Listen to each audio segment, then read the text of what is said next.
Have you ever looked at a picture of the great temples of Egypt and just thought, how?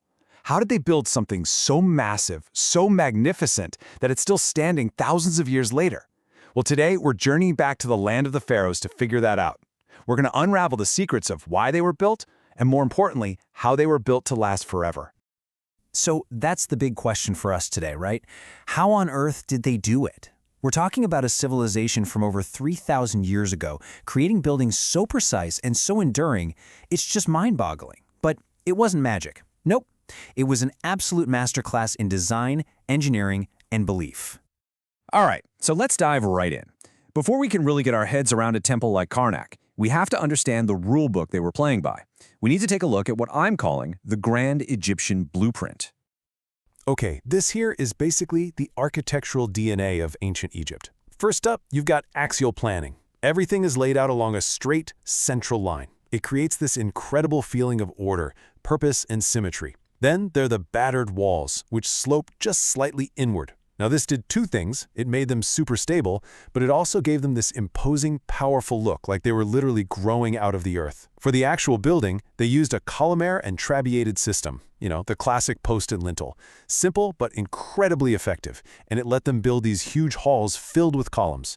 Of course, you'll never see a blank wall. Every single surface was covered in intricate decorations, hieroglyphs, and scenes telling the stories of gods and pharaohs. But the real key, the secret to why they're still here, the materials. We're talking limestone, sandstone, and granite, all carved with insane precision, all chosen for one simple reason, to last for eternity. So, with that blueprint in mind, let's see how all those rules came together in their most sacred spaces, the temples. And believe me, these were so much more than just buildings. They were seen as literal houses for eternity.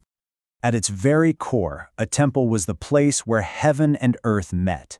It was designed to be a home for a god on earth, a sacred spot where priests could perform rituals and humanity could get a little closer to the forces that governed their entire world. Now, these temples came in two main flavors. On one side, you have the cult temple. This was built to worship a specific god. Think of it as that god's house on earth. The massive complex at Karnak for the god Amun-Re is the ultimate example. But then you also have mortuary temples. These had a totally different job. They were all about honoring a dead pharaoh and making sure their journey into the afterlife was a successful one. And you can't find a better example than the stunning Temple of Hatshepsut. Speaking of Karnak, let's actually go there.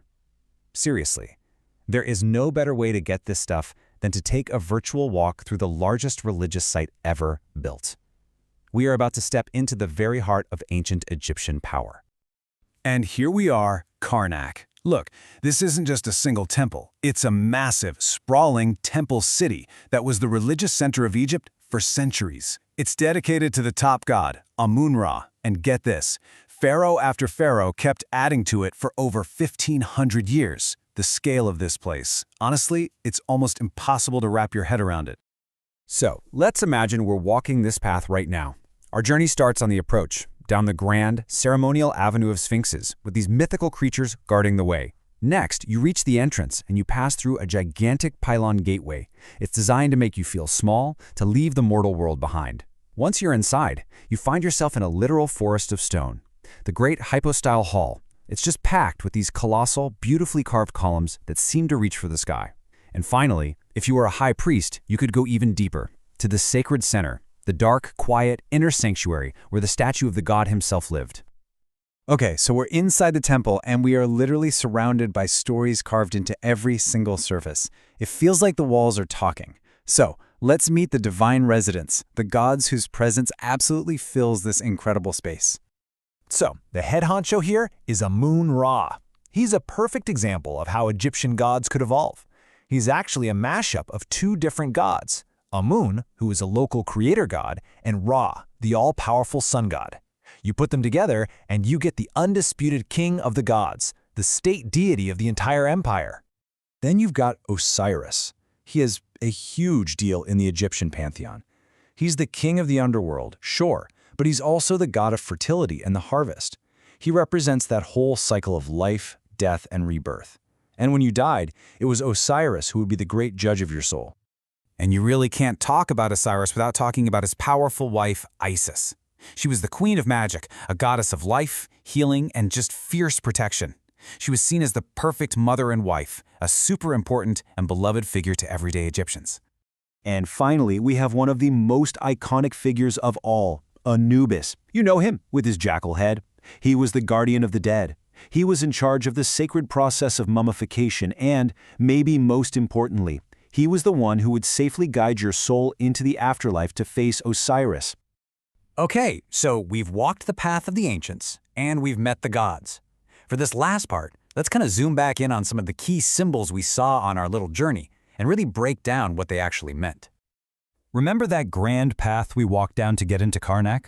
That's the Avenue of Sphinxes, and it was way more than just a road. It was a ceremonial pathway, lined with these powerful protectors. The whole point was to prepare you for the sacred space you were about to enter, to build this sense of awe and grandeur. And the sphinxes themselves? Well, they're mythical protectors. A sphinx is a composite creature. It has the super powerful body of a lion and usually the head of a human pharaoh. It's meant to symbolize this perfect combination of raw animal strength and the divine intelligence of a king. They are the eternal guardians of these holy sites.